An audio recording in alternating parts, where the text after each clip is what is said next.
It's a what? A big old truck.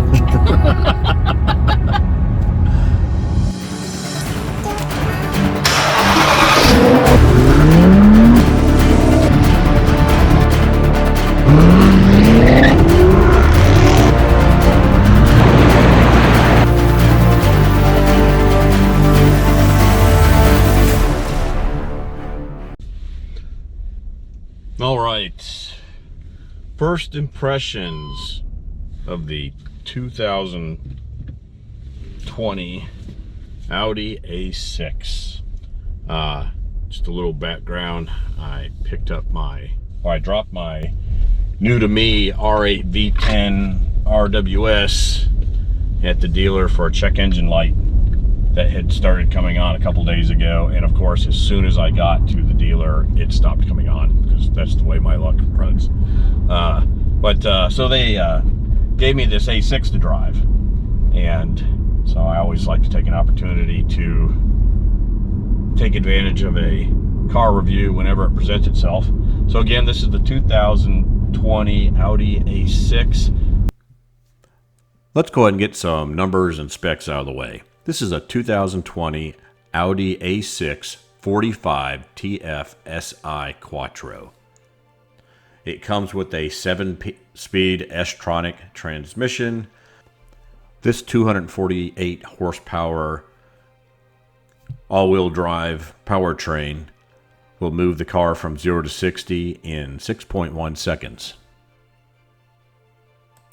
This turbocharged model is assisted by a hybrid technology 48-volt additional system. It gets 32 miles a gallon on the highway, 24 in the city, for a combined mileage of 27 miles per gallon. The A6 starts in the $50,000 range and can exceed $70,000 for the larger engine, better equipped models. It comes with a 4-year, 50,000 mile warranty. This particular car is brilliant black exterior paint with a black interior. It's equipped with the Premium Plus package, which includes the MMI navigation with touch response screen, the Audi virtual cockpit, the Bang & Olufsen premium 3D sound system, along with several other amenities. It also comes with the driver assistance package and the sport package. The sport package adds 20-inch wheels and the sport suspension. For an extra $450, it also comes with the Audi beam rings. When you exit the door, you'll see the Audi rings on the ground in front of you. The premium package does get you the overhead 3D view, which you can see here, and an outstanding backup display.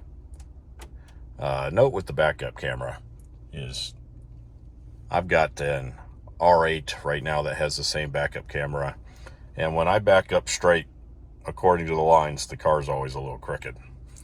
Maybe it's because I'm left-handed. It's black on black on black, and I don't have the air conditioning on right now for the audio, so I'm probably good for about 5 minutes before we got to turn the air on here.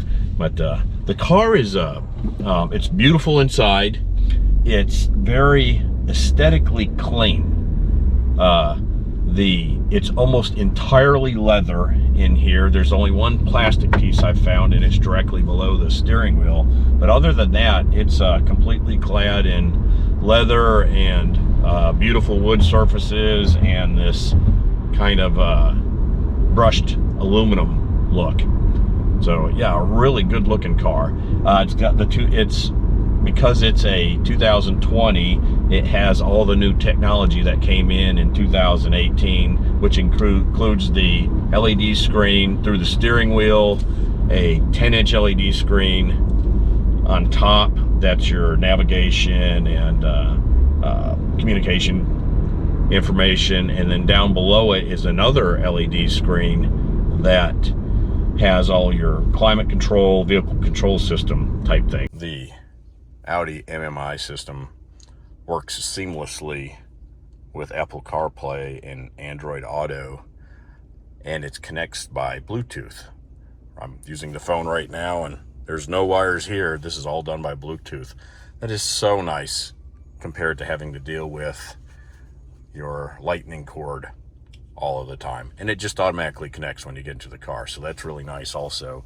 You still have all of your apps and all from your telephone, plus the apps for the car itself.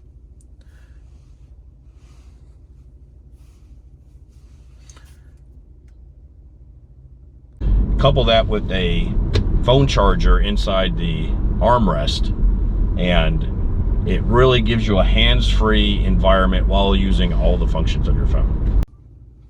Love the fact that they have regular cup holders in a handy yet out-of-way space. And one of my favorite parts, as easy as this is, all manufacturers should take a look at this.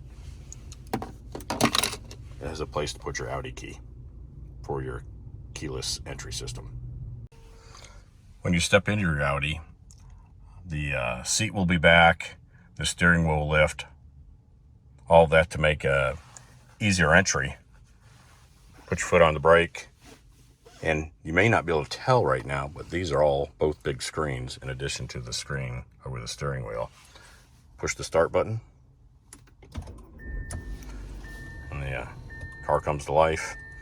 The will automatically connect with your Apple CarPlay, and as you can see, mine already has.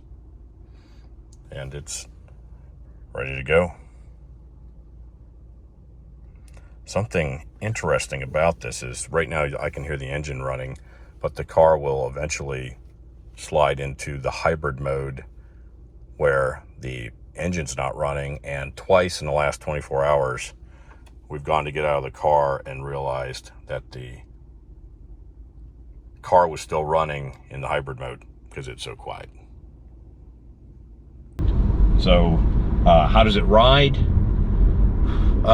In normal mode, I think I told one of my neighbors that has an R8 on my way out of the subdivision that it rode like your great uncle's Grand Marquis when it was in comfort mode, which is nice. On the interstate or something like that, it feels like a bigger car. It's in competition with a 5 Series BMW and an E-Class Mercedes. It's got a very comfortable rolling feel to it. And just like the R8, when you flip over from the comfort mode into dynamic, it dramatically changes the car. The steering tightens up, the suspension tightens up, and it feels a lot sportier, a lot more capable in the curves and things of that nature. So I'm driving it in dynamic right now. Yeah, the comfort mode was perfectly fine for interstate driving, things of that nature. And a car like this, with its size, large front and rear seats, this is the kind of car that you would see a traveling salesperson use, or an account executive or something like that, or a 4-person family that needs to move people around over long distances. It's perfect for those type of scenarios. Has a very large trunk. Again, there's plenty of room in the back seat, plenty of leg room in the back. The front's very comfortable. It's a very comfortable place to be. So Audi's done this really right. I like how Audi, especially these new versions after 2018, have been able to come up with a Dr. Jekyll and Mr. Hyde situation with these vehicles, where you have a very nice, non-assuming, calm, easy to drive situation, and when you feel like getting into it a little bit or having a little fun, you flip it over into dynamic and the car becomes a lot more responsive. You do that and then you flip it back into sport, and the car's really a lot of fun to drive. It almost feels like it gets smaller and cooler. As far as the displays are concerned, I've gotten kind of familiar with it with the R8, and this seems to be pretty similar to it. You can see in the left-hand dial there, it's in sport right now. That's regular drive mode, sport, just by tapping this handle back and forth. It takes a minute to figure it all out, but once you get it figured out, it's pretty intuitive. it's one of those situations where when you're in the car and you think of a function and you want to perform it, but you're not familiar with the car, kind of where you rest your hands next seems to be where that function is performed anyways. They've done a very good job of making it intuitive as far as working your way around the vehicle. A couple real pluses right off the bat. I love the look of it. I love the new grille. Audi seems to be going the BMW large grille as far as the appearance package is concerned, and I'm liking the look of it. This black on black on black looks expensive. Looks like a really nice car. Want to see the car? Let's jump in the car with Melissa now and see what she thinks about the new 2020 Audi A6. All right, the 2020 Audi A6. What is your first impressions, Melissa? I like it. It's bigger than I'm used to. You can see around you really well, just like you would with a big old truck. It's nice. What's a what? A big old truck. It doesn't feel like you're driving a large car. No, that's why I said you start to get really used to where the corners are and all, and it really is. It begins to fit you, I guess. Of course, I haven't parked it yet. It's ridiculous center console, which when it's not on, everything's just completely black, which is kind of cool. And the top is all infotainment and controls and stuff, and the bottom is more like air conditioning and your drive selects down there and some other quick buttons. So the top and bottom do have buttons that do the same thing. And then you have your display over through the steering wheel, which duplicates a lot of it also. See how big the map is? Isn't that crazy? So your right steering wheel stalk has your windshield wiper operations on it. It does have auto wipers on it. The top left is your turn signal, which you're using right now.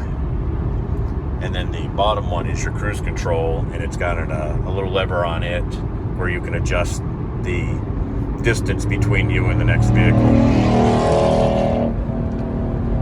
Yeah. You get his tag number? Yeah, I did. Of course, that was a Mustang. So what do you think about the acceleration? Accelerates really well. Lots of pick-me-up. Oh, jeez. It does. It probably as quick as your S5, I would guess. I would guess it would be. It's obviously a turbo. Actually, I think this may be a hybrid, a 48-volt hybrid, and it's got turbos in it. And I can almost feel that there's a lag if I push it and see if it doesn't hesitate on you. You feel that for just a fraction of a second. Yeah. Whereas with the S5, it had a supercharger and it was linear acceleration. Whenever you pushed it, it went. So, final thoughts on the 2020 Audi A6. Really love the car. The electronics are best in class as far as we're concerned. We love the new look, and we love the interior. Audi has hit it out of the park on this car. If you see some of our other videos, some of the other Audi videos, sometimes we could not be entirely too nice. We usually tell it the way it is. The way it is on the Audi A6, we like it. You should check them out. Thanks for joining us at the Full Octane Garage. If you like our videos, please give us a thumbs up. Go down below and leave us a comment if you don't mind. And check us out on Facebook and Instagram. Thanks for joining us at the Full Octane Garage. We'll see you soon.